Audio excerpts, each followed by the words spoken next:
In case ఆ severe back pain ఉందనుకోండి, అప్పుడు ఫిజియోథెరపీకి వెళ్ళటం మంచిదా, లేకపోతే కొన్ని ఎక్సర్సైజెస్ చేస్తే కనుక తగ్గిపోతుందని అంటారు? సివియర్ లో బ్యాక్ ఉందండి, suppose if the pain is consistent, ఒక 3-4 డేస్ వరకు నుంచి ఉంది, లేదా నార్మల్గా చిన్నగా ఉంగి చేయడం కూడా, ఏదన్నా పికప్ చేసుకోవాలన్నా కూడా చిన్నగా ఉంగి చేసుకోలేకపోతున్నారు, పెయిన్ అంత సివియర్గా పెయిన్ ఉంది అంటే exercises are not recommended. Okay, అప్పుడు you consult a doctor, depending on his suggestion మనము చేసుకోవచ్చు. Exercises are not recommended. Mild pain ఉంది, పెయిన్ మనము ఇచ్చిన మెడికేషన్ తీసుకున్నాక పెయిన్ తగ్గింది, అప్పుడు ఎక్సర్సైజెస్, స్ట్రెంథనింగ్ ఎక్సర్సైజెస్ చేసుకోవచ్చు ఫర్దర్ గా రాకుండా చూసుకోవడానికి. బట్ సివియర్ పెయిన్ ఉంటే exercises not recommended. Physiotherapy sir? Physiotherapy అనేసరికి మనకి ఫిజియోథెరపీ అందరు ఏమనుకుంటారంటే physiotherapy is only dealing with exercises అనుకుంటారు.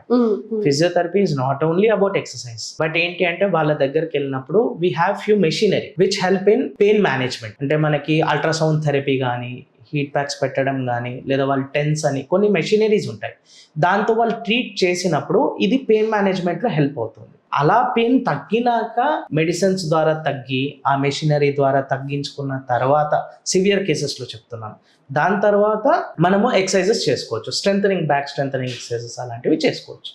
సార్, అయితే ఈ బ్యాక్ పెయిన్ కోసమని డాక్టర్ని కన్సల్ట్ చేయాలి, ఇప్పుడు నాకు ఇది అవసరం ఉంది అని ఎలా తెలుసుకోవాలి అని అంటారు?